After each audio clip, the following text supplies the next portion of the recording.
ఈ మధ్యకాలంలో కొన్ని ప్రభుత్వ విధానాల మీద విమర్శలు చేసుకుంటూ వస్తున్న మాజీ ఇంటెలిజెన్స్ చీఫ్ ఏబి వెంకటేశ్వరరావు గారు తాజాగా మరొక అంశంలో భారీగా అవినీతి జరిగింది అని చెప్పి హైకోర్టుకు వెళ్ళారు. హైకోర్టులో పిటిషన్ వేశారు. అది రేపు విచారణకు రాబోతూ ఉంది.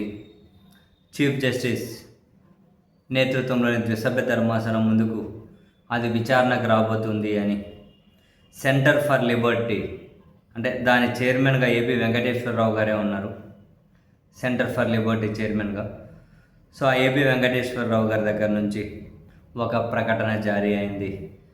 ఆంధ్రప్రదేశ్ విద్యుత్ పంపిణీ సంస్థలు వ్యవసాయ విద్యుత్ కనెక్షన్ల కోసం కొనుగోలు చేసిన విద్యుత్ ట్రాన్స్ఫార్మర్ల టెండర్లలో జరిగిన భారీ అవినీతి మరియు అక్రమాలపై దాఖలైన ప్రజా ప్రయోజన వ్యాజ్యం బుధవారం హైకోర్టులో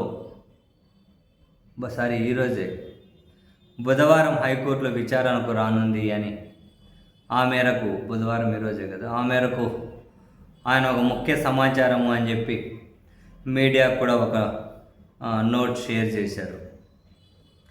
మార్కెట్ ధర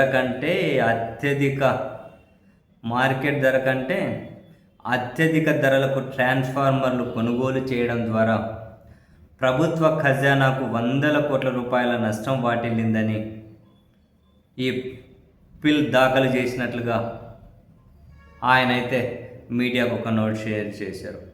అంటే మొత్తం మీద విద్యుత్ ట్రాన్స్ఫార్మర్ల కొనుగోలు టెండర్లలో భారీ అవినీతి జరిగింది.